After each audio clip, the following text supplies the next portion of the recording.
Welcome to everyday cooking. இன்னும் எங்கள் சேனலுக்கு சப்ஸ்கிரைப் பண்ணாமல் இருக்கிறீங்களா? மறக்காமல் கிளிக் பண்ணுங்கள் சப்ஸ்கிரைப் பட்டனையும் பெல் ஐக்கானையும். எப்போது எங்களோட கனெக்டடாக இருங்க அண்ட் சப்ஸ்கிரிப்ஷன் ஃப்ரீ. இன்றைக்கி நம்ம சீரக சாதம் எப்படி செய்யுதுன்னு பார்க்கலாம். இதுக்கு ஒரு டீஸ்பூன் அளவுக்கு நெய் பேனில் விடுங்க.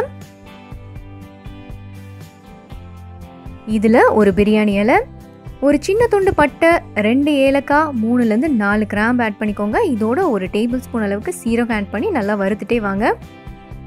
அடுத்ததாக சின்ன சைஸ் பெரிய வெங்காயம் நீள நீளமாக சாப் பண்ணது அண்ட் 2 இல்லைன்னா 3 பச்சை மிளகா உங்கள் காரத்துக்கு தகுந்த மாதிரி ஆட் பண்ணிக்கோங்க. உங்களுக்கு மிளகு டேஸ்ட் பிடிக்கும்னா ஒரு டீஸ்பூன் அளவுக்கு மிளகை நல்லா 1-2 தட்டி சீரகம் ஆட் பண்ணும்போதே போட்டு வறுத்துருங்க, அதுவும் நல்லாயிருக்கும். இப்போது ஒரு கை அளவுக்கு கொத்தமல்லியை குட்டி குட்டியாக நறுக்கி ஆட் பண்ணலாம்.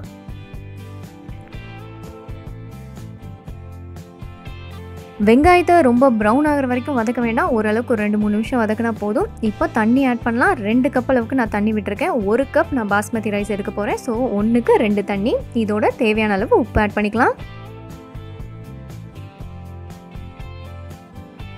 இது 1 கப் பாஸ்மதி ரைஸ். நான் ஆல்ரெடி அரை மணி நேரம் தண்ணியில் ஊற வச்சுட்டேன். இப்போ தண்ணியை வடிகட்டிட்டு இதில் ஆட் பண்ணிக்கலாம்.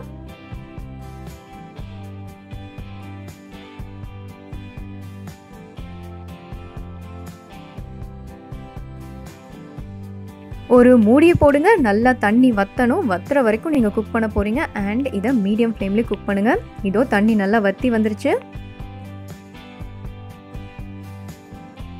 நல்லா தண்ணி வற்றிருச்சு, பட் அங்கங்கே லைட்டாக மாய்ச்சர் இருக்குது. ஸோ மூடி போட்டு இந்த மறுபடியும் ஒரு 2 நிமிஷம் நான் சிம்மில் குக் பண்ண போகிறேன்.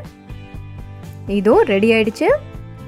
இது ஒரு பக்கம் இருக்கட்டும். அடுத்ததாக நம்ம முந்திரி பருப்பை வறுத்துக்கலாம். கொஞ்சமாக நெய் பேனில் விடுங்க. இதில் நான் ஒரு 15 முந்திரி பருப்பு எடுத்திருக்கேன். உங்களுக்கு எவ்வளோ வேணுமோ அவ்வளோ எடுத்துக்கோங்க.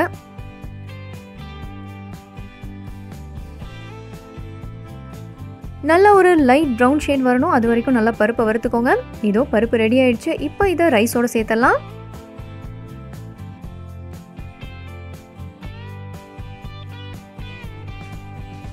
ரைஸ் ரெடி ஆயிடுச்சு. இதுக்கு மேலே கொத்தமல்லி இலை தூவி ஃபினிஷ் பண்ணிடலாம்.